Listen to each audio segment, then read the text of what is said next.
നമസ്കാരം ഫ്രണ്ട്സ്, എല്ലാവർക്കും റീചാർഡ് P H ഡിയുടെ മറ്റൊരു ക്ലാസ്സിലേക്ക് സ്വാഗതം. ഇന്നത്തെ ഈ ക്ലാസ്സിൽ നമ്മൾ 12/7/2025 നടന്നിട്ടുള്ള ഫയർമാൻ ഫയർ വുമൺ പരീക്ഷയുടെ ക്വസ്റ്റ്യൻ പേപ്പർ ഡിസ്കഷനാണ്. അപ്പോൾ previous year question paper discussion വളരെ ഇമ്പോർട്ടൻ്റ് ആയിട്ടുള്ളൊരു സെക്ഷനാണ്. നിങ്ങൾ മുഴുവനായിട്ടും കാണാൻ ശ്രമിക്കുക. ഓരോ ചോദ്യങ്ങളും ഇമ്പോർട്ടൻ്റ് ആണ്.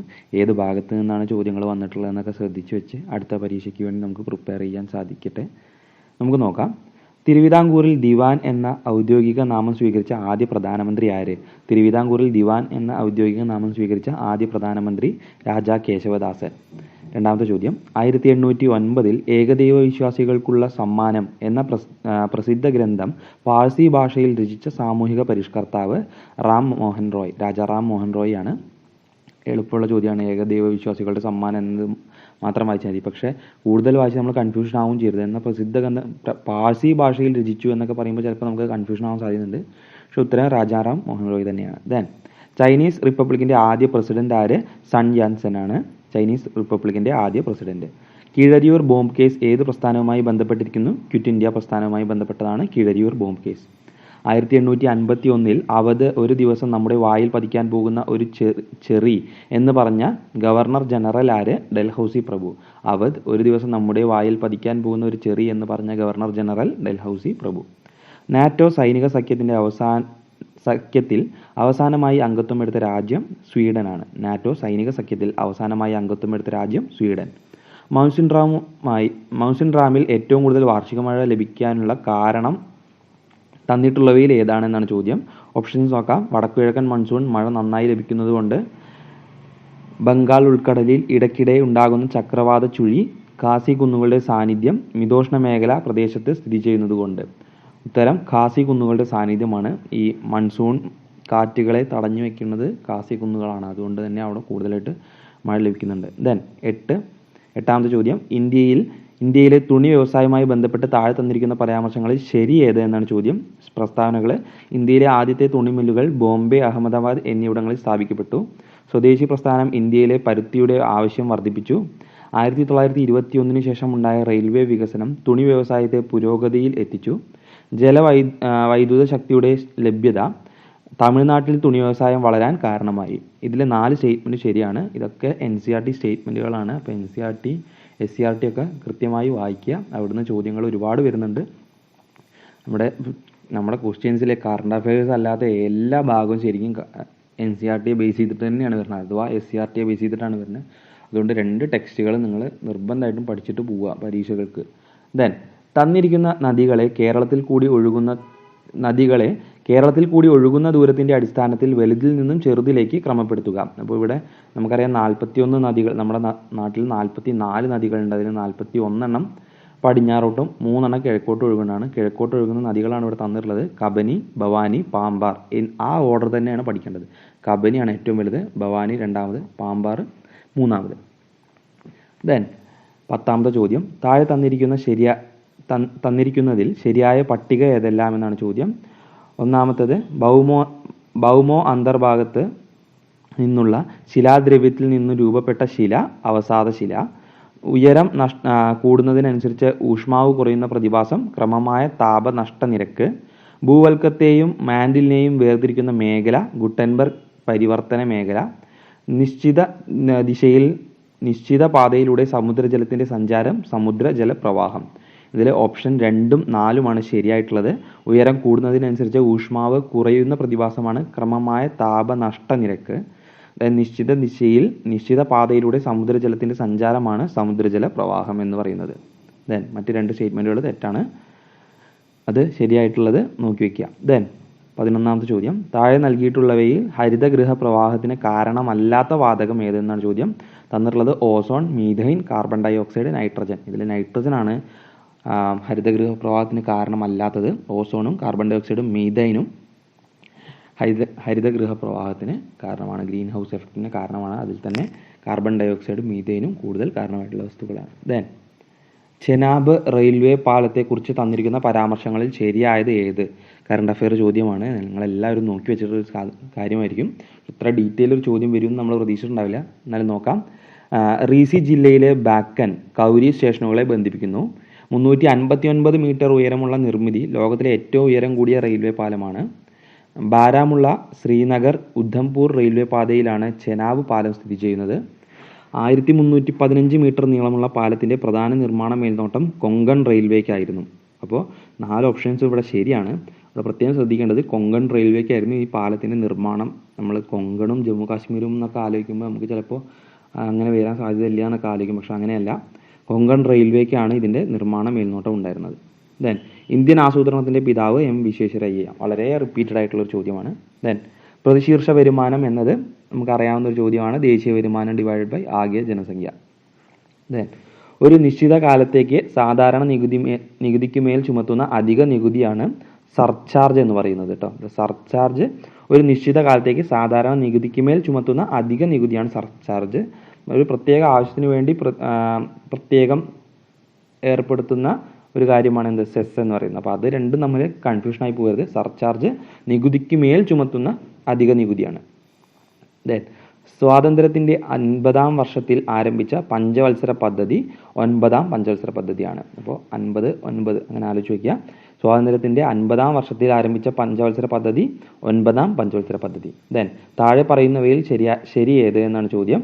ഇവിടെ എല്ലാം ശരിയാണ് കേട്ടോ. വാഗ്വിൽ കമ്മിറ്റി ഇന്ത്യൻ മണി മാർക്കറ്റാണ്. ശിവരാമൻ കമ്മിറ്റി നബാർഡിൻ്റെ രൂപീകരണം. കാർവേ കമ്മിറ്റി ഗ്രാമീണ ചെറുകിട വ്യവസായം എന്നത്. അപ്പോൾ ഇവിടെ ഇതൊന്നും എല്ലാവരും നോക്കി വയ്ക്കാൻ സാധ്യതയില്ലാത്തൊരു ചോദ്യമാണ്. അപ്പോൾ ഇങ്ങനത്തെ ചോദ്യങ്ങൾ പരമാവധി ഒഴിവാക്കുക, വിട്ട് കളയുക. അല്ലാതെ തെറ്റുത്തരം മാർക്ക് ചെയ്ത് ഒരു നെഗറ്റീവ് വരുത്താൻ സാധ്യത അവിടെ ഉണ്ടാക്കി വെക്കരുത്.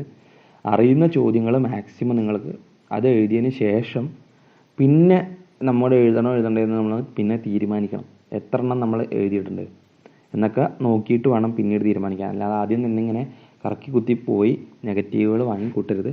ദെൻ യോഗക്ഷേമം വഹാമ്യഹം, your welfare is our responsibility എന്നത് ഏത് ഇൻഷുറൻസ് കമ്പനിയുടെ ആപ്തവാക്യമാണ്? LICയുടെ ആപ്തവാക്യമാണ്. ദെൻ ഇന്ത്യൻ ഭരണഘടനയിലെ ഭാഗം 4A-യിൽ 51A പ്രതിപാദിച്ചിരിക്കുന്ന മൗലിക കടമകളിൽ പെടാത്തവ ഏത് എന്നാണ് ചോദ്യം. തൊഴിൽ കരമടയ്ക്കുക, അനാഥരായ കുട്ടികളെ സഹായിക്കുക, കുട്ടികളെ കൊണ്ട് അപകടകരമായ മേഖലകളിൽ പണിയെടുപ്പിക്കാതിരിക്കുക, വിദേശികളോട് നല്ല രീതിയിൽ പെരുമാറുക. ഇവ ഒന്നും തന്നെ ഭരണഘടനയിലെ ഭാഗം 4A-യിൽ പെടുന്നവയല്ല കേട്ടോ. ഇങ്ങനെയല്ല അത് പെടുന്നത്. ഓരോന്നും വ്യത്യസ്തമായ രീതികളിലാണ്. അപ്പോൾ മൗലിക കടമകളൊന്ന് നോക്കി വയ്ക്കുക. അവിടുന്ന് ചോദ്യം വരുന്നുണ്ട്, കഴിഞ്ഞ പരീക്ഷകളിലൊക്കെ കണ്ടിട്ടുണ്ട്. ദെൻ 20ാമത്തെ ചോദ്യം ചേരുംപടി ചേർക്കുക എന്നതാണ്. അതിലെ ഭരണഘടനയുടെ 27ാം വകുപ്പ് മതസ്ഥാപനങ്ങൾക്ക് വിനിയോഗിക്കാവുന്ന പണത്തെ നികുതിയിൽ നിന്ന് ഒഴിവാക്കിയിരിക്കുന്നു. ദെൻ ഭരണഘടനയുടെ 18ാം വകുപ്പ് സ്ഥാനമാനങ്ങൾ നിരോധിക്കുന്ന വകുപ്പാണ് 18ാം വകുപ്പ്. ഭരണഘടനയുടെ 13ാം വകുപ്പ് കോടതിയുടെ പുനരവലോകന അധികാരമാണ് ഭരണഘടനയുടെ 13ാം വകുപ്പ്. ദെൻ ഭരണഘടനയുടെ 226ാം വകുപ്പ് ഹൈക്കോടതികൾക്ക് ഉത്തരവുകൾ പുറപ്പെടുവിക്കാനുള്ള അധികാരമാണ്. അപ്പോൾ ഓപ്ഷൻ D ആണ് അവിടെ വരുന്നത് കേട്ടോ. ദെൻ ഇന്ത്യൻ പൗരത്വവുമായി ബന്ധപ്പെട്ട തെറ്റായ പ്രസ്താവനകൾ ഏതെല്ലാം എന്നാണ് ചോദ്യം. ഏതെങ്കിലും ഭൂപ്രദേശം ഇന്ത്യയോട് കൂട്ടിച്ചേർക്കുകയാണെങ്കിൽ അവിടുത്തെ ജനങ്ങൾ സ്വാഭാവികമായും ഇന്ത്യൻ പൗരന്മാരാകും. ശരിയായ സ്റ്റേറ്റ്മെൻ്റ് ആണ്. ഒരു കുട്ടി വിദേശത്താണ് ജനിക്കുന്നതെങ്കിൽ പോലും ആ സമയത്ത് മാതാപിതാക്കളിൽ ഒരാളെങ്കിലും ഇന്ത്യൻ പൗരനാണെങ്കിൽ ആ കുട്ടിക്ക് ഇന്ത്യൻ പൗരത്വം ലഭിക്കും. അതും ശരിയാണ്.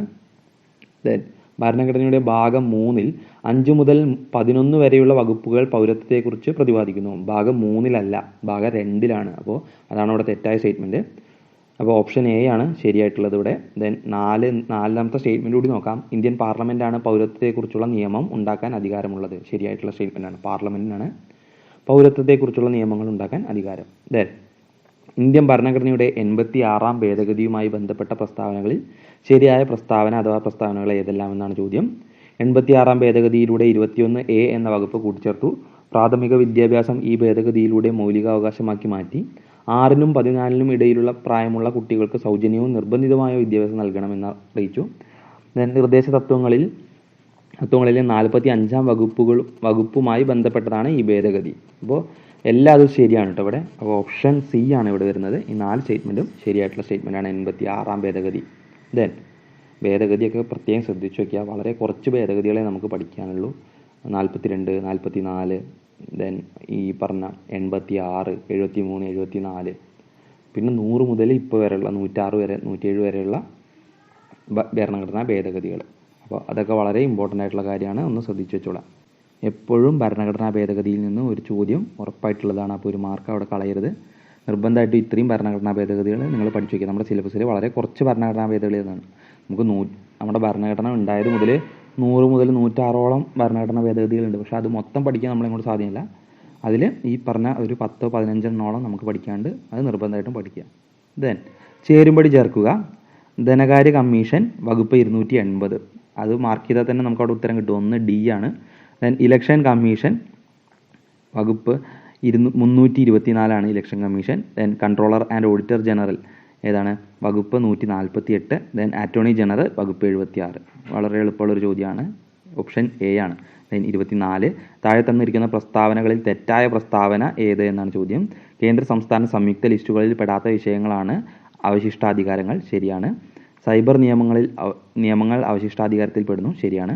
അവശിഷ്ടാധികാരങ്ങളിൽ നിന്നും നിയമം നിർമ്മിക്കാൻ കേന്ദ്ര ഗവൺമെൻറ്റിനും സംസ്ഥാന ഗവൺമെൻറ്റിനും അധികാരമുണ്ട്. അത് തെറ്റാണ്. കേന്ദ്ര ഗവൺമെൻറ്റിന് മാത്രമാണ് അധികാരം, അഥവാ പാർലമെൻറ്റിനാണ് അധികാരം. ദെൻ അവശിഷ്ടാധികാരം എന്ന ആശയം ഇന്ത്യ കടമെടുത്തത് കാനഡയിൽ നിന്നുമാണ്.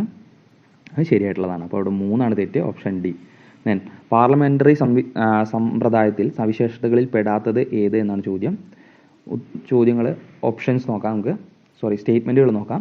1 കൂട്ടുത്തരവാദിത്തം, കളക്റ്റീവ് റെസ്പോൺസിബിലിറ്റി, അത് പാർലമെൻ്ററി സമ്പ്രദായത്തിൻ്റെ സവിശേഷത ആണ്. ദെൻ പ്രധാനമന്ത്രിയും മറ്റു മന്ത്രിമാരും നിയമനിർമ്മാണ സഭാംഗങ്ങളാണ്. അത് ശരിയാണ്. ദെൻ മന്ത്രിസഭയ്ക്ക് നിയമനിർമ്മാണ സഭയോട് ഉത്തരവാദിത്തം ഉണ്ടായിരിക്കുകയില്ല. അത് തെറ്റാണ്. ഉണ്ടായിരിക്കും. മന്ത്രിസഭയ്ക്ക് നിയമനിർമ്മാണ സഭയോട് ഉത്തരവാദിത്തം ഉണ്ടായിരിക്കും. അപ്പോൾ 3 തെറ്റാണ് അവിടെ. പാർലമെൻ്ററി സമ്പ്രദായത്തിൽ യഥാർത്ഥ ഭരണാധികാരിയും റിയൽ എക്സിക്യൂട്ടീവ് നാമമാത്ര ഭരണാധികാരിയും ഉണ്ടായിരിക്കും. അതായത് ഇപ്പോൾ നമ്മുടെ യഥാർത്ഥ അധികാരി എന്ന് പറയുന്നത് ആരാണ്? പ്രസിഡൻ്റാണ്. പക്ഷേ അത് യഥാർത്ഥ ഭരണാധികാരി എന്ന് പറയുമ്പോൾ അത് പ്രധാനമന്ത്രിക്കും മന്ത്രിസഭയ്ക്കുമാണ് അതിൻ്റെ അധികാരം വരുന്നത്. അപ്പോൾ അങ്ങനെ പാർലമെൻ്ററി സമ്പ്രദായത്തിൽ ആ ഒരു വ്യത്യാസമുണ്ട്. അപ്പോൾ അതും ശരിയായിട്ടുള്ള സ്റ്റേറ്റ്മെൻറ്റാണ്. ഓപ്ഷൻ ബി ആണ് ഇവിടെ. 3 മാത്രമാണ് തെറ്റ് എന്നാണ് ശരി. ദെൻ 26, ഓപ്പറേഷൻ അമൃത് എന്തുമായി ബന്ധപ്പെട്ടിരിക്കുന്നു? അംഗൻവാടികളിലെ കുട്ടികൾക്ക് സമീകൃതാഹാരം നൽകുന്നത് അതല്ല. ജയിലുകളിലെ ഭക്ഷണരീതി ക്രമീകരിക്കുന്നതല്ല. ആൻറ്റിബയോട്ടിക്കുകളുടെ അമിത ഉപയോഗം തടയാൻ കുറിപ്പടി ഇല്ലാതെ മരുന്ന് വിറ്റാൽ നടപടി എടുക്കുന്നതാണ്. ഓപ്ഷൻ സി അമൃത്. ആൻറ്റിബയോട്ടിക്കുകളുടെ അമിത ഉപയോഗം തടയാനുള്ള പരിപാടിയാണ് ഓപ്പറേഷൻ അമൃത്. ദെൻ കേരളത്തിലെ നീതിന്യായ വ്യവസ്ഥയുമായി ബന്ധപ്പെട്ട ശരിയായ പ്രസ്താവന അഥവാ പ്രസ്താവനകൾ ഏവ എന്നാണ് ചോദ്യം. ഓപ്ഷൻസ് നോക്കാം, സ്റ്റേറ്റ്മെൻറ്റുകൾ നോക്കാം നമുക്ക്. ശരിയായിട്ടുള്ള പ്രസ്താവനകളാണ് ചോദിച്ചിട്ടുള്ളത്. അപ്പോൾ ഇങ്ങനെ ചോദ്യം വന്നിട്ടുണ്ടെങ്കിൽ ഈ സ്റ്റേറ്റ്മെൻറ്റ് ചോദിച്ചിട്ടുണ്ടെങ്കിൽ ശരിയാണോ തെറ്റാണോ എന്നുള്ളത് ആദ്യം നിങ്ങൾ മാർക്ക് ചെയ്ത് വെക്കുക. ചിലപ്പോൾ ആദ്യം തന്നെ നമുക്ക് ആദ്യം തെറ്റാണ് പറഞ്ഞിട്ട് നമ്മൾ മാർക്ക് ചെയ്യുക, അല്ലെങ്കിൽ ഇത് ശരിയാണ് പറഞ്ഞിട്ട് മാർക്ക് ചെയ്യുക. അപ്പോൾ തെറ്റിപ്പോരുത്, അവിടെ തിരിഞ്ഞു പോകാനുള്ള സാധ്യത വളരെ കൂടുതലാണ്. ഇവിടെ നമ്മൾ ചോദിച്ചിട്ടുള്ളത് ശരിയായ പ്രസ്താവനയാണ്. മയക്കുമരുന്ന് കടത്തുമായി ബന്ധപ്പെട്ട കേസുകൾ കൈകാര്യം ചെയ്യുന്ന പ്രത്യേക കോടതികൾ തൊടുപുഴ, വടകര എന്നിവിടങ്ങളിലാണ്. അവശ്യ വസ്തുക്കളുമായി ബന്ധപ്പെട്ട കേസുകൾ കൈകാര്യം ചെയ്യുന്ന പ്രത്യേക കോടതി തൃശ്ശൂരാണ്. നെയ്യാറ്റിൻകര, കൊട്ടാരക്കര എന്നിവിടങ്ങളിലാണ് അബ്കാരി കേസുകൾ മാത്രം പ്രത്യേക കോടതി പ്രവർത്തിക്കുന്നത്. ലോക അദാലത്തിൽ തീർപ്പാക്കിയ കേസുകൾ തുടർന്ന് അപ്പീൽ പറ്റില്ല. അപ്പോൾ അത് 4 സ്റ്റേറ്റ്മെൻറ്റും ഇവിടെ ശരിയാണ് കേട്ടോ. ദെൻ 28, കേരള പബ്ലിക് സർവീസ് കമ്മീഷൻ്റെ ചെയർമാൻ ആയിട്ടില്ലാത്ത വ്യക്തി ആരാന്നാണ് ചോദ്യം. കുറച്ച് ടഫായിട്ടുള്ള ചോദ്യം തന്നെയാണ്. അപ്പോൾ ഇവിടെ ഓപ്ഷൻ സി ആണ്, ഡോക്ടർ സിറിയക് തോമസ് ആണ്. ഗംഗാധരക്കുറുപ്പ്, KG അടിയോടി, സാവൻകുട്ടി TM എന്നിവരൊക്കെ കേരള പബ്ലിക് സർവീസ് കമ്മീഷൻ്റെ ചെയർമാൻ ആയിട്ടുള്ള വ്യക്തികളാണ്. Then first past the post voting FPTP, വളരെ ഇമ്പോർട്ടൻ്റ് ആയിട്ടുള്ള കാര്യമാണ്. FPTP കഴിഞ്ഞ പ്രാവശ്യം ഏതൊരു പരീക്ഷയിൽ ഇതിൻ്റെ ഫുൾ ഫോം ചോദിച്ചിരുന്നു. ഫസ്റ്റ് പാസ്റ്റ് ദി പോസ്റ്റ് എന്ന വോട്ടിംഗ് സമ്പ്രദായത്തിലൂടെ തിരഞ്ഞെടുപ്പ് നടത്തുന്ന താഴെ പറയുന്നതിൽ ആരെ തിരഞ്ഞെടുക്കുവാനാണ്? ഓപ്ഷൻ സി ആണ്, സംസ്ഥാന ലെജിസ്ലേറ്റീവ് അസംബ്ലി അംഗങ്ങളെ MLA തിരഞ്ഞെടുക്കുകയാണ്. അഥവാ MP തിരഞ്ഞെടുക്കുകയും ഇതേ സമ്പ്രദായം വഴിയാണ് കേട്ടോ. നമുക്ക് ഓപ്ഷനിൽ തന്നിട്ടില്ല, അതുകൊണ്ട് നമുക്ക് ഇവിടെ സി ആണ് ഉത്തരം. ദെൻ കേരള തിരഞ്ഞെടുപ്പ് കമ്മീഷനുമായി ബന്ധപ്പെട്ട തെറ്റായ പ്രസ്താവനകൾ ഏവ എന്നാണ് ചോദ്യം. രൂപീകരിച്ചത് 1968 ഡിസംബർ 3-നാണ്. അത് തന്നെ തെറ്റാണ്. നമുക്ക് പഞ്ചായത്തി രാജുമായി ബന്ധപ്പെട്ട നിയമം വരുമ്പോഴാണ് സംസ്ഥാന തിരഞ്ഞെടുപ്പ് കമ്മീഷൻ എന്നുള്ളത് വരുന്നത്. അപ്പോൾ 64-ലൊന്നും പഞ്ചായത്തി രാജ് വന്നിട്ടില്ല. അപ്പോൾ അത് തെറ്റാണ്. ബാക്കിയൊക്കെ ശരിയാണ്. തിരഞ്ഞെടുപ്പ് കമ്മീഷണറെ നിയമിക്കുന്നത് കേരള ഗവർണറാണ്. തദ്ദേശ സ്വയംഭരണ സ്ഥാപനങ്ങളിലേക്ക് തിരഞ്ഞെടുപ്പ് നടത്തുന്നു. ആദ്യ തിരഞ്ഞെടുപ്പ് കമ്മീഷൻ MSK രാമസ്വാമി ആയിരുന്നു. അതൊക്കെ ശരിയായിട്ടുള്ള സ്റ്റേറ്റ്മെൻറ്റുകളാണ്. 31, പൊതുവിദ്യാഭ്യാസ സംരക്ഷണ യജ്ഞത്തിൻ്റെ ലക്ഷ്യത്തിൽ പെടാത്തത് ഏതാണെന്നാണ് ചോദ്യം. ഹൈസ്കൂൾ, ഹയർ സെക്കൻഡറി തലത്തിലെ എല്ലാ ക്ലാസ് മുറികളും ഹൈടെക് ക്ലാസ് മുറികളാക്കുക. ശരി. സംസ്ഥാനത്തെ 1000 സ്കൂളുകളെ മികവിൻ്റെ കേന്ദ്രങ്ങളാക്കി മാറ്റുക. ശരി. ഇംഗ്ലീഷ് ഭാഷാ പ്രാവീണ്യമുള്ള വിദ്യാർത്ഥികളെ ആശയവിനിമയ ശേഷിയും ജീവിത നൈപുണ്യവും വർദ്ധിപ്പിക്കുക. അതും ശരി. വിദ്യാർത്ഥികൾക്ക് സ്കൂളിൽ 3 നേരം ഭക്ഷണം നൽകുക. അപ്പോൾ അത് വായിച്ചാൽ തന്നെ നമുക്കറിയാം 3 നേരം ഒരു സ്കൂളിലും ഭക്ഷണം നൽകുന്നില്ല. 2 നേരം രാവിലത്തെ പ്രഭാത ഭക്ഷണവും ഉച്ചഭക്ഷണവും മാത്രമേ ഉള്ളൂ അല്ലേ. അപ്പോൾ അത് തെറ്റായ സ്റ്റേറ്റ്മെൻറ്റാണ്. ഓപ്ഷൻ ഡി ആണ് ശരി. മസ്തിഷ്കത്തിലെ പ്രത്യേക ഗാംഗ്ലിയോണുകളുടെ സബ്സ്റ്റാൻഷ്യ നൈഗ്ര എന്ന നാശത്തിന് കാരണമാകുന്ന രോഗമാണ് പാർക്കിൻസൺസ് രോഗം. Option C. ദെൻ ക്യാൻസർ മൂലമോ അതിൻ്റെ ചികിത്സ മൂലമോ ഉണ്ടാകുന്ന വിളർച്ച ചികിത്സിക്കാൻ ഉപയോഗിക്കുന്ന പ്രോട്ടീൻ എറിത്രോപോയറ്റിൻ ആണ്. Option A. ഇൻസുലിൻ നിയന്ത്രിത പ്രോട്ടീൻ, ഇൻസുലിൻ ഡിപ്പെൻഡൻറ്റ് പ്രോട്ടീൻ ഏതാണ്? ഓപ്ഷൻ ഡി ആണ് ഗ്ലൂട്ട്4. ദെൻ ടൈഫോയിഡ് രോഗനിർണയത്തിനായി ഉപയോഗിക്കുന്ന വൈഡൽ ടെസ്റ്റിൻ്റെ പ്രധാന തത്വം എന്താണ്? അഗ്ലൂട്ടിനേഷൻ ആണ്. Option B. ദെൻ 36 ഓപ്പറേഷൻ അമൃത്. പിന്നെ റിപ്പീറ്റ് ആയിട്ട് വന്നു കേട്ടോ. ഒരേ ചോദ്യപേപ്പറിൽ 2 ചോദ്യം കിട്ടിയവർക്ക് 2 മാർക്ക് കിട്ടിയിട്ടുണ്ടാവും. ഓപ്പറേഷൻ അമൃത് ഏത് പദ്ധതിയുമായി ബന്ധപ്പെട്ടിരിക്കുന്നു? ആൻറ്റിബയോട്ടിക്കുകളുടെ അമിത ഉപയോഗവും തടയൽ. ദെൻ 37 2012 കേരള സർക്കാർ തിരഞ്ഞെടുത്ത കേരളത്തിലെ ആദ്യത്തെ ജൈവ വൈവിധ്യ പൈതൃക കേന്ദ്രം ഏതാണ്? കൊല്ലം ആശ്രാമത്തെ കണ്ടൽ വനങ്ങളാണ്. ദെൻ 38 പ്രകാശത്തിൻ്റെ തരംഗ സിദ്ധാന്തം ആവിഷ്കരിച്ച ശാസ്ത്രജ്ഞനാര്? ക്രിസ്ത്യൻ ഹൈജൻസ് ആണ്. പ്രകാശത്തിൻ്റെ തരംഗ സിദ്ധാന്തം ആവിഷ്കരിച്ചത് ക്രിസ്ത്യൻ ഹൈജൻസ്. ദെൻ താഴെ തന്നിട്ടുള്ളവയിൽ ഏറ്റവും ശക്തി കുറഞ്ഞ ബലം ഏത്? ഗുരുത്വാകർഷണ ബലമാണ്. ദെൻ KWH കിലോവാട്ട് അവർ എന്നത് ഏത് ഭൗതിക അളവിൻ്റെ യൂണിറ്റാണ്? ഊർജ്ജം, എനർജിയുടെ യൂണിറ്റാണ് കിലോവാട്ട് അവർ. ദെൻ ഭൂമിയുടെ ലോ എർത്ത് ഭ്രമണപഥത്തിൽ 2 ബഹിരാകാശ വാഹനങ്ങൾക്കിടയിൽ ഡോക്കിങ്ങും അൺഡോക്കിങ്ങും പരീക്ഷിക്കുന്നതിനായി വിക്ഷേപിച്ച ISRO ദൗത്യത്തിൻ്റെ പേര്? കറണ്ട് അഫെയർ ചോദ്യമാണ്, വളരെ പ്രധാനപ്പെട്ടതെന്ന് പറഞ്ഞിട്ട് നമ്മളൊക്കെ പഠിച്ചിട്ടുള്ളതാണ്. ഓപ്ഷൻ ഡി സ്പാഡക്സ് ആണ്, സ്പാഡക്സ് മെഷീൻ. ദെൻ റൂദർഫോർഡിൻ്റെ ആൽഫ കിരണ വിസരണ പരീക്ഷണത്തിലെ തെറ്റായ നിരീക്ഷണം ഏത്? അപ്പോൾ പരീക്ഷണമൊക്കെ കൃത്യമായി പഠിച്ച ആൾക്കാരാണെങ്കിൽ, +2 സയൻസും 10 സയൻസൊക്കെ കൃത്യമായിട്ട് പഠിച്ചിട്ടുള്ള ആൾക്കാരാണെങ്കിൽ ഇതൊക്കെ എളുപ്പമായിരിക്കും. ഓപ്ഷൻ ബി സ്വർണ്ണ തകിടിലൂടെ മിക്ക ആൽഫ കണങ്ങളും 180 ഡിഗ്രി വരെ വ്യതിചലിച്ചു എന്നത് തെറ്റായ നിരീക്ഷണമാണ്. ശരിയായിട്ടുള്ളത് സ്വർണ്ണ തകിടിലൂടെ മിക്ക ആൽഫ കണങ്ങളും വ്യതിയാനമില്ലാതെ കടന്നുപോയി.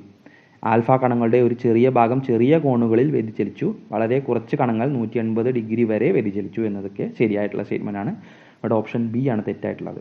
ദെൻ 43 ആറ്റോമിക സംഖ്യ 120 ഉള്ള മൂലകത്തിൻ്റെ IUPAC നാമം ഏത്? ഓപ്ഷൻ എ ആണ് അൺബൈനീലിയം ആണ് കേട്ടോ. കുറച്ച് ടഫായിട്ടുള്ള ചോദ്യങ്ങൾ സയൻസ് പോർഷനിൽ നിന്ന് വന്നിട്ടുണ്ട്.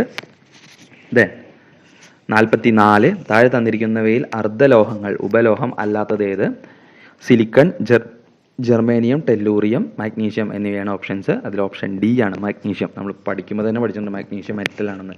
ദെൻ ബാക്കി 4 ഉപലോഹങ്ങളാണ്, അർദ്ധലോഹങ്ങളാണെന്ന് നമ്മൾ പഠിച്ചിട്ടുള്ള കാര്യമാണ്. അപ്പോൾ സിലിക്കൺ, ടെല്ലൂറിയം, ജെർമേനിയം ഉപലോഹങ്ങളാണ്, മാഗ്നീഷ്യം ലോഹമാണ്. Option D. ദെൻ 45 ദ്രവ്യത്തിൻ്റെ 9ാമത്തെ അവസ്ഥ ജാൻ ടെല്ലർ മെറ്റർ ആണ്. ദ്രവ്യത്തിൻ്റെ 9ാമത്തെ അവസ്ഥ ജാൻ ടെല്ലർ മെറ്റർ. അപ്പോൾ മിക്ക പരീക്ഷകളിലും കണ്ടുവരുന്ന ഒരു ചോദ്യമാണ് ഈ ദ്രവ്യത്തിൻ്റെ അവസ്ഥ എന്നത്. അതൊന്ന് പഠിച്ചു വെച്ചാൽ 1 മാർക്ക് നിങ്ങൾക്ക് അവിടെ കിട്ടും. അല്ലേ? 46 ചുവടെ തന്നിരിക്കുന്ന പ്രസ്താവനകളിൽ ഓണവുമായി ബന്ധപ്പെട്ട് ശരിയായവ കണ്ടെത്തുക. പ്രാചീന തമിഴ് കൃതിയായ മധുരൈ കാഞ്ചിയിൽ ഓണത്തെക്കുറിച്ചുള്ള പരാമർശം ഉണ്ട്. നമുക്കൊക്കെ അറിയേണ്ട ഒരു സ്റ്റേറ്റ്മെൻ്റ് ആണ്. തിരുവല്ല മേച്ചേരി ഇല്ലത്തു നിന്ന് ലഭിച്ച സ്ഥാണു രവിയുടെ 17ാം ഭരണവർഷം രേഖപ്പെടുത്തിയ ഒരു ചെമ്പ് ലിഖിതത്തിൽ ഓണത്തെക്കുറിച്ച് പരാമർശമുണ്ട്. അപ്പോൾ അതും ഇവിടെ ശരിയാണ് കേട്ടോ, തെറ്റാണെന്ന് വിചാരിക്കരുത്, ഇതും ശരിയാണ്. 2 സ്റ്റേറ്റ്മെൻറ്റും ഇവിടെ ശരിയാണ്. അപ്പോൾ ഓപ്ഷൻ സി. 47 2025 നോർവേയുടെ ഉന്നത ബഹുമതിയായ ഹോൾബർഗ് പുരസ്കാരത്തിന് അർഹയായ ഇന്ത്യൻ എഴുത്തുകാരി? ഓപ്ഷൻ ഡി ഗായത്രി സ്പിവാക്കാണ്. ദെൻ ചുവടെ തന്നിരിക്കുന്ന പ്രസ്താവനകളിൽ ഉദ്ദണ്ഡ ശാസ്ത്രികളുമായി ബന്ധപ്പെട്ട ശരിയായ വസ്തുത. വസുമതി വിക്രമം എന്ന കൃതി രചിച്ചത് ഉദ്ദണ്ഡ ശാസ്ത്രികളാണ്. കോകില സന്ദേശം എന്ന സന്ദേശകാവ്യം രചിച്ചത് ഉദ്ദണ്ഡ ശാസ്ത്രികളാണ്. ഇവിടെ പ്രസ്താവന 1 തെറ്റാണ്, 2ാമത്തെ പ്രസ്താവനയാണ് ശരിയായിട്ടുള്ളത്. കോകില സന്ദേശം എന്ന സന്ദേശകാവ്യം രചിച്ചത് ഉദ്ദണ്ഡ ശാസ്ത്രികളാണ്. ദെൻ ചുവടെ തന്നിരിക്കുന്ന പ്രസ്താവനകളിൽ മുൻ ഇന്ത്യൻ ക്രിക്കറ്റ് ടീം ക്യാപ്റ്റനായിരുന്ന MS ധോണിയുമായി ബന്ധപ്പെട്ട് ശരിയായവ കണ്ടെത്തുക എന്നതാണ്. ICC world cup, 2020 world cup, champions trophy എന്നീ 3 മത്സരങ്ങളിൽ വിജയം കൈവരിച്ച ഇന്ത്യൻ ക്യാപ്റ്റൻ എന്ന നേട്ടം ധോണിക്കാണ്. തൻ്റെ കരിയറിൽ 200 ടെസ്റ്റ് മാച്ച് കളിച്ച ആദ്യ ഇന്ത്യൻ താരം. അത് തെറ്റായിട്ടുള്ള ശരിയാണ്. 200 ടെസ്റ്റ് മാച്ച് കളിച്ച ഒരേ ഒരു താരമുള്ളത് സച്ചിൻ ടെണ്ടുൽക്കറാണ്. അപ്പോൾ ഇവിടെ 1 മാത്രം ശരി, ഓപ്ഷൻ എ. ദെൻ 50 ചുവടെ തന്നിരിക്കുന്ന പ്രസ്താവനകളിൽ കേരള കലാമണ്ഡലവുമായി ബന്ധപ്പെട്ട് ശരിയായവ കണ്ടെത്തുക. 1930കളിൽ കേരള കലാമണ്ഡലം സ്ഥാപിക്കപ്പെട്ടു. ശരി. വള്ളത്തോൾ നാരായണ മേനോൻ്റെ നേതൃത്വത്തിലാണ് കേരള കലാമണ്ഡലം സ്ഥാപിക്കപ്പെട്ടത്. അതും ശരി. അപ്പോൾ പ്രസ്താവന 1, 2 ശരി, ഓപ്ഷൻ സി. ദെൻ മാത്സ് ആണ്, നമുക്ക് ഉത്തരങ്ങൾ മാത്രം പറഞ്ഞു പോവുക. 51 എക്സ് എന്നാൽ പ്ലസും മൈനസ് എന്നാൽ ഇൻറ്റു എന്നാൽ പ്ലസും മൈനസ് എന്നാൽ ഡിവിഷനും ആയാൽ 12 × 39 - 3 എത്രയാവും? ഓപ്ഷൻ സി 25 ആണ് കേട്ടോ. Then 16² × 3² whole raise to 4 divide by 9³ × 4² എന്നത് എത്ര? 9/16 ആവും കേട്ടോ. ദെൻ ഒറ്റയാനെ കണ്ടെത്തുക. 26, 65, 85, 52, 78 എന്നിവയിൽ 85 ഒറ്റയാൻ. ദെൻ 5x + 15 = 8x + 16 = 2:3 ആയാൽ എക്സിൻ്റെ വില 13. Then option B. Then 55 x - 1 x 2 ആയാൽ x² + 1/x² എത്രയും 6 കേട്ടോ. ദെൻ 8:2 512 എത്രയാവും എന്നാണ് ചോദ്യം. ഓപ്ഷൻ ബി 8 ഉത്തരം. ദെൻ ഒരു ഗോളത്തിലെ ഉപരിതല വിസ്തീർണം 120 ചതുരശ്ര സെൻറ്റിമീറ്റർ ആണ്. അതിനെ 2 അർദ്ധഗോളങ്ങളാക്കി മാറ്റിയാൽ ഒരു അർദ്ധഗോളത്തിൻ്റെ ഉപരിതല വിസ്തീർണം എത്ര? 90 വരിക. Option A. ദെൻ പേരും വിലാസവും നൽകിയിരിക്കുന്നു, തുല്യമായത് ഏത് എന്നാണ് ചോദിച്ചിട്ടുള്ളത്. ഇവിടെ ഓരോ സ്റ്റേറ്റ്മെൻറ്റും വളരെ കൺഫ്യൂസിംഗ് ആണ്. നമ്മുടെ 1 മിനിറ്റ് പോകാൻ സാധ്യതയുള്ള സാധനമാണ്. കാരണം അത് എന്താണെന്ന് ആർക്കും മനസ്സിലായിട്ടുണ്ടാവില്ല ആദ്യം തന്നെ. ഇവിടെ ഓപ്ഷൻ ഡി ആണ്. സെയിം ആയിട്ടുള്ളത് ഏതാണ് തന്നിട്ടുള്ളതെന്ന് ചോദ്യം. അതിൽ ചിലതിൽ മുഹമ്മദ് ആക്കിയിട്ടുണ്ട്, MO ആയിട്ടുണ്ട്. ചിലതിൽ MMED എന്നുള്ളത് MMAD ആക്കിയിട്ടുണ്ട്. ദെൻ സാനിയ മൻസിലിൽ Z വന്നിട്ടുണ്ട്, സെഡിന് പകരം S ആക്കിയിട്ടുണ്ട്. അപ്പോൾ അതൊക്കെയാണ് ഇവിടെ ശ്രദ്ധിക്കേണ്ടത്. ഓപ്ഷൻ ഡി ആണ് ശരിയായിട്ടുള്ളത്. ദെൻ 59 10 പേനകൾ വിറ്റ വിലയും 15 പേനകളുടെ വാങ്ങിയ വിലയും തുല്യമായ ലാഭശതമാനം എത്ര? Option D 50%. ദെൻ ദിയയുടെ അച്ഛൻ്റെ ഏക മകളാണ് രാജുവിൻ്റെ ഭാര്യ. രാജുവിൻ്റെ മകനാണ് രാഹുൽ. എങ്കിൽ ദിയയും രാഹുലും തമ്മിലുള്ള ബന്ധം? ഓപ്ഷൻ എ മകനാണ്. ഈ ബന്ധങ്ങൾ ചോദിക്കുന്ന ചോദ്യം എപ്പോഴും വരുന്നതാണ്. അപ്പോൾ ആ രീതിയിലുള്ള ചോദ്യങ്ങൾ ചെയ്ത് പഠിച്ചോളാം. താഴെ പറയുന്നവയിൽ ഒരു അഗ്നിശമനി. ഇനി സ്പെഷ്യൽ ടോപ്പിക്കുകളാണ്, ജസ്റ്റ് ഉത്തരം മാത്രം പറഞ്ഞു പോവുക. താഴെ പറയുന്നതിൽ ഒരു അഗ്നിശമനി എക്സ്റ്റിങ്ക്വിഷർ പ്രവർത്തിക്കുന്നതിനുള്ള ശരിയായ രീതി? Option A pass. ഗാർഹിക ആവശ്യത്തിന് ഉപയോഗിക്കുന്ന LPG ഇന്ധനത്തിൽ ഗന്ധം ലഭിക്കുന്നതിനായി ചേർക്കുന്ന കെമിക്കൽ ഏതാണ്? Option B ethyl mercaptan. അപ്പോൾ ഇത് സാധാരണ PSCകൾക്കും വരുന്ന ഒരു ചോദ്യമാണ്, ഈഥൈൽ മെർക്യാപ്റ്റൻ. ശ്രദ്ധിച്ചു വെച്ചോളാം. ഡ്രൈ ഐസ് എന്നറിയപ്പെടുന്നത് ഏതാണ്? സോളിഡ് കാർബൺ ഡൈ ഓക്സൈഡ് ആണ്. കെമിസ്ട്രിയിൽ സ്വാഭാവികമായിട്ടും വരാറുള്ള ഒരു ചോദ്യമാണ്. അത് സ്പെഷ്യൽ ടോപ്പിക്കുകളിൽ ഉൾപ്പെടുത്തിയെന്നുള്ളൂ. ലോഹങ്ങളിൽ ഉണ്ടാക്കുന്ന അഗ്നിബാധ ഏത് തരം അഗ്നിബാധയിൽ ഉൾപ്പെടുന്നു? ക്ലാസ് ഡി ഫയർ ആണ്. Option D. താഴെ പറയുന്നവയിൽ വായു സമ്പർക്കം ഒഴിവാക്കിക്കൊണ്ട് അഗ്നിശമനം നടത്തുന്ന മാർഗം ബ്ലാങ്കറ്റിംഗ് ആൻഡ് സ്മോത്തനിങ് ആണ്. Option C. ദെൻ താഴെ പറയുന്നവയിൽ ഏറ്റവും ഉയർന്ന ജ്വലന പരിധിയുള്ളത് ഏതിനാണ്? Option C acetylene. ദെൻ 67 ഊഷ്മാവ് സ്ഥിരമാകുമ്പോൾ ഒരു വാതകത്തിൽ വ്യാപ്തവും മർദ്ദവും വിപരീത അനുപാതത്തിലായിരിക്കും എന്ന് പ്രതിപാദിക്കുന്ന നിയമം ഏത്? ഓപ്ഷൻ എ ബോയിൽസ് നിയമമാണ്. ദെൻ ഫിസിക്സ് എന്നൊക്കെ സ്വാഭാവികമായിട്ട് ചോദിക്കാറുള്ള ഒരു ചോദ്യമാണ് ഇത്. ഇവിടെയൊക്കെ സ്പെഷ്യൽ ടോപ്പിക്കാണെന്ന് പറഞ്ഞ് ഇത് വിട്ട് കളയരുത്. ബോയിൽസ് നിയമം, ചാൾസ് നിയമമൊക്കെ നിർബന്ധമായിട്ടും പഠിച്ചു വെച്ചോളാം.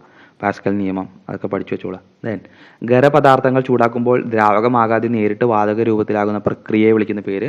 ഉത്പാദനം. നമ്മൾ സ്ഥിരം പഠിക്കാറുള്ള ഒരു ചോദ്യമാണ്, സബ്ലിമേഷൻ. Option C. ദെൻ താഴെ പറയുന്നവയിൽ അഗ്നിശമന മാധ്യമം അല്ലാത്തത് ഏത്?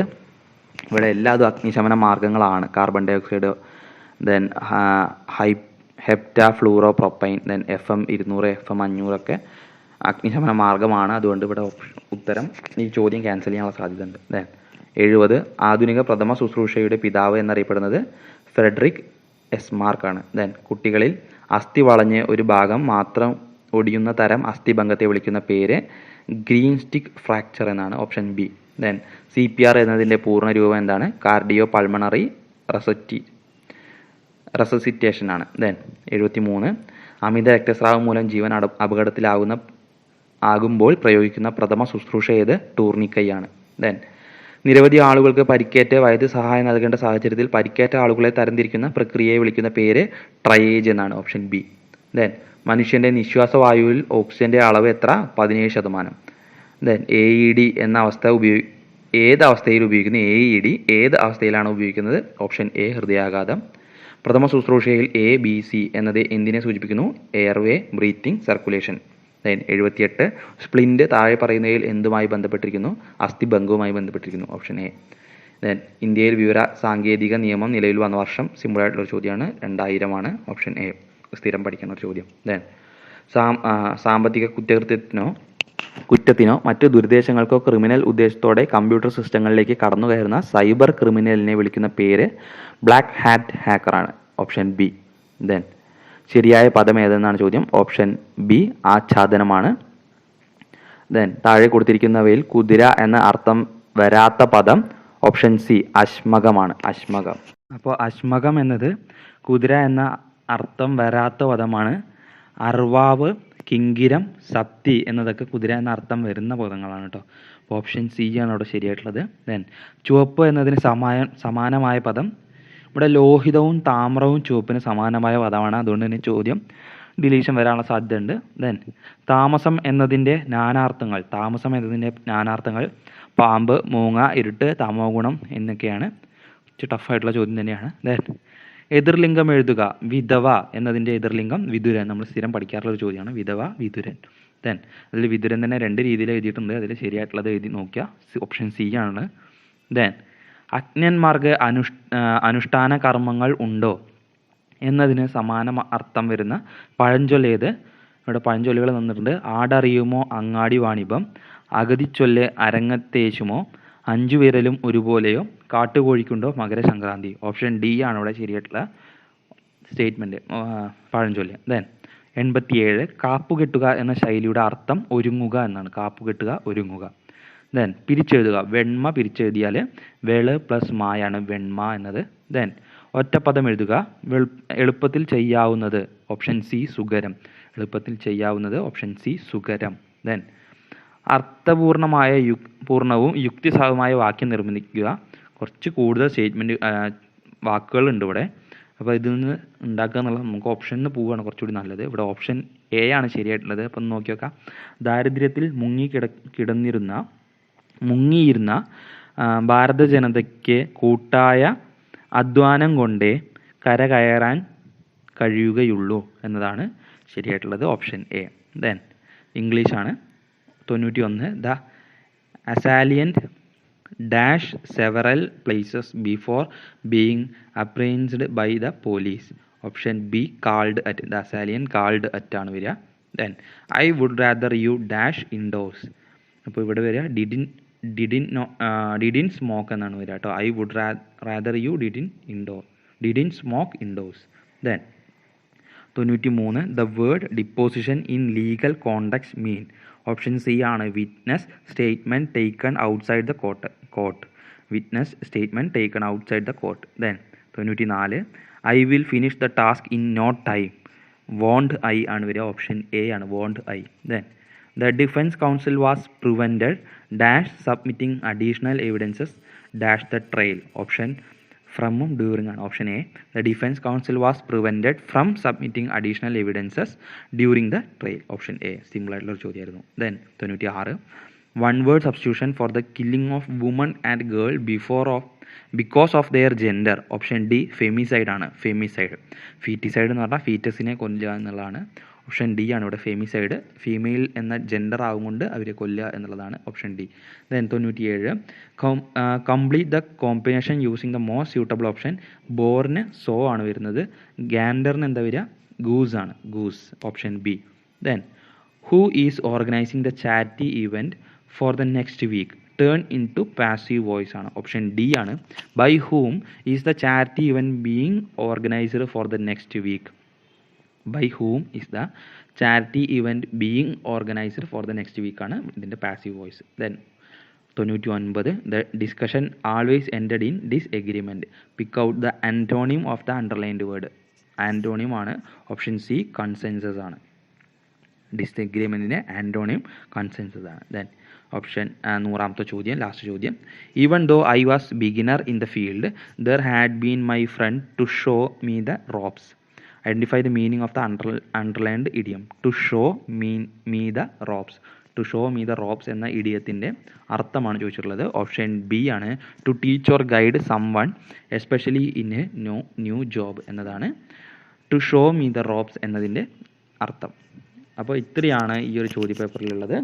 100 ചോദ്യങ്ങളാണ് നമ്മൾ ഡിസ്കസ് ചെയ്തിട്ടുള്ളത്. അതിൽ കുറച്ചൊക്കെ സ്പെഷ്യൽ ടോപ്പിക്കിൽ നിന്ന് വന്നിട്ടുള്ള ചോദ്യങ്ങളാണ്. 20 ചോദ്യങ്ങളോ സ്പെഷ്യൽ ടോപ്പിക്കിൽ നിന്നാണ്. അപ്പോൾ സ്പെഷ്യൽ ടോപ്പിക് അല്ലാത്ത ബാക്കി എല്ലാ ഭാഗങ്ങളും മറ്റെല്ലാ പരീക്ഷകൾക്കും സാധാരണ ചോദിക്കാറുള്ള ചോദ്യങ്ങൾ തന്നെയാണ്. അതിൽ തന്നെ റിപ്പീറ്റഡ് ആയിട്ടുള്ള പല ചോദ്യങ്ങളും വന്നിട്ടുണ്ട്. പല ഭാഗങ്ങളും ചോദ്യങ്ങൾ അതുപോലെ തന്നെ വന്നിട്ടുണ്ട്. ഭാഗങ്ങൾ അതേപോലെ തന്നെ എല്ലാ പ്രാവശ്യവും ചോദിക്കാറുള്ള പല ഭാഗങ്ങളിൽ നിന്നും ചോദ്യങ്ങളും ഇൻക്ലൂഡഡ് ആയിട്ടുണ്ട്. അപ്പോൾ പ്രീവിയസ് ഇയർ ക്വസ്റ്റ്യൻ പേപ്പർ വളരെ ഇമ്പോർട്ടൻ്റ് ആയിട്ട് നിങ്ങൾ പഠിക്കുക. മുന്നത്തെ ചോദ്യപേപ്പറുകൾ കഴിഞ്ഞ ഒരു 10 പരീക്ഷയുടെയെങ്കിലും ചോദ്യപേപ്പറുകൾ നോക്കിക്കൊണ്ട് മാത്രം നിങ്ങൾ അടുത്ത പരീക്ഷയ്ക്ക് പോവുക. കാരണം അത് നിങ്ങൾക്ക് ഒരുപാട് ഗുണമാവും. കാരണം കറണ്ട് അഫെയർ ഭാഗങ്ങളൊക്കെ എവിടെ നിന്നാണ് ചോദിക്കുന്നത് എന്നുള്ള ഒരു ഐഡിയ നമുക്ക് കിട്ടും. ഏതൊക്കെ ടോപ്പിക്കുകൾ നമ്മൾ പഠിക്കാത്തതുണ്ട് എന്നുള്ളൊരു ഐഡിയ നമുക്ക് കിട്ടും. ചോദ്യങ്ങൾ എങ്ങനെയാണ് വരുന്നത് എന്നുള്ള ഒരു ഐഡിയ നമുക്ക് കിട്ടും. എത്ര ചോദ്യം അറ്റൻഡ് ചെയ്യണം എന്നുള്ളൊരു ഐഡിയ നമുക്ക് കിട്ടും. ഇതിൽ സ്റ്റേറ്റ്മെൻറ്റ് ടൈപ്പിൽ എങ്ങനെയൊക്കെയാണ് അവർ ട്രിക്കി ചോദ്യങ്ങൾ വരുന്നത് എന്നുള്ളത് നമുക്ക് കിട്ടും. അങ്ങനെ പല ഓപ്ഷൻസ് നമുക്കവിടെ ലഭിക്കും. അതുകൊണ്ട് നിർബന്ധമായിട്ട് നിങ്ങൾ പ്രീവിയസ് ഇയർ ക്വസ്റ്റ്യൻസ് നോക്കുക, അഥവാ പഴയ ചോദ്യപേപ്പറുകൾ നോക്കുക. അപ്പോൾ ഇത്രയാണ് ഇന്നത്തെ ഈ ക്ലാസ്സിൽ നമ്മൾ ഉൾപ്പെടുത്തിയിട്ടുള്ളത്. മറ്റൊരു ക്ലാസ്സുമായിട്ട് വീണ്ടും വരാം. Thank you.